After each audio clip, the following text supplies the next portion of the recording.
Hi, I'm Alex from Source. We are here in sunny Silverwater, Sydney, with Ryan from RØDE. We're actually at the RØDE factory where these products are designed and manufactured, and we are joined by the NT-USB as well, which is a USB studio mic. Ryan, tell us a little bit about the NT-USB and kind of what's going on behind the scenes. How was it designed and what's the thought behind it? Sure. So the idea with the NT-USB package is to give you basically everything you need to be able to get started recording, whether it be vocals or instruments.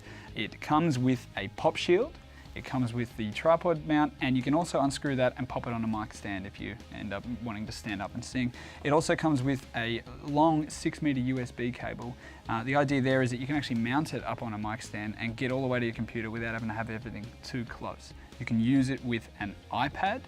You can also use it with Android devices, and it's just seen as a class-compliant USB device, so it works with basically everything. You just plug and play. That's it. Super easy. What is the sort of sound of it? What's the capsule that's inside it? How does it sonically kind of compare to other USB mics? Sure. So we spent a lot of time trying to make sure that the capsule is great for vocals. It has a nice bit of a presence boost up in that range that'll accentuate vocals, but we also wanted to make sure that it is still usable on a range of instruments, so whether it be acoustic guitars or any kind of instrument. It's a nice even capsule that just has a nice bit of a presence bump so that you can record vocals.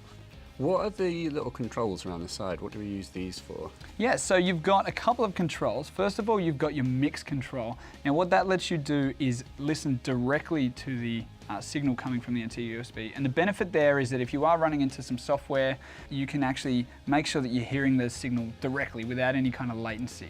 Now, if you're running through some slow software, whatever it may be, often you might have a bit of a delay from your voice going in to come like an back to echo your or ears. something kind of sound, yeah. It's terribly distracting. So what you can actually do is set the mix closer to the microphone, and you can choose your mix between the microphone and then the audio coming back. So if you're playing along with music, you want a little bit more of yourself or you want a little bit more of the music, you can kind of do that. Yeah. And then you also have your headphone output down the bottom, so you can actually set your headphone output level. So it works like a headphone amp, basically. We hear the output of the computer through there. Yeah, so your computer's entire output runs through the NT-USB once you've got it set up. And yeah, it's all basically in one. So you just connect the cable to the computer, and then your headphone output is from the USB, so you can get a nice solid level coming out. There's obviously loads of other USB mics out there. I mean, you guys also do the podcaster too. I mean, this is a big question, but I mean, how would you say the NT-USB compares to the alternatives that are out there? Yeah, sure. I mean, well, first and foremost, we have had the podcaster out in the market for a long time. Now, that is a very different microphone in its actual capsule technology. Now, the podcaster is designed specifically for that, for podcasting, for vocals, close-up vocals, and it's got a dynamic capsule. Now, a dynamic capsule is less sensitive, so it's less suitable for some delicate kind of instrument recording.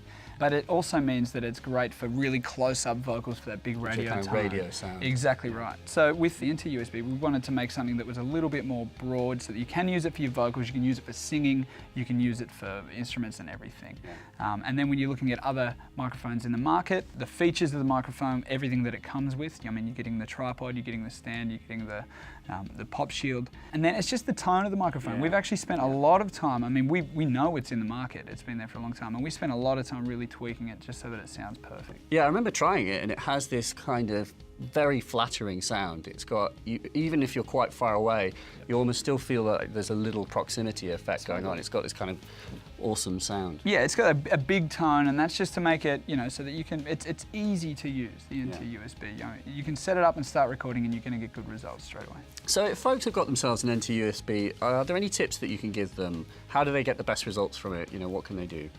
Sure, so again, it's all about mic position. So if you get the right position of your microphone, you'll always get a better tone. You should always spend a little bit of time, say you're recording an acoustic guitar, you want to find that sweet spot, put a bit of time into it. There's no rules, there's no set rules for this is what's going to sound better than that on a certain instrument. There's a lot of guidelines online if you want to find mic positions, but it's all about listening to the microphone signal, using your ears, and just get the best position by experimenting. Now, best practice is generally to get the microphone nice and close if you're doing vocals. If you're about 6 inches away from the pop shield, then you're going to get a nice proximity effect if you're doing singing or speaking into the mic. And it's all about making sure that your environment is set up to not actually interfere with your signal. So obviously, if you don't want a lot of reflections in your recording, don't be using it in the bathroom for instance. I mean, if you've got a lot of noisy computer gear in your room, perhaps turn it off or kind of move it further away before you start recording, because the microphone is sensitive and it will pick up the sound, and that's exactly what it's designed to do.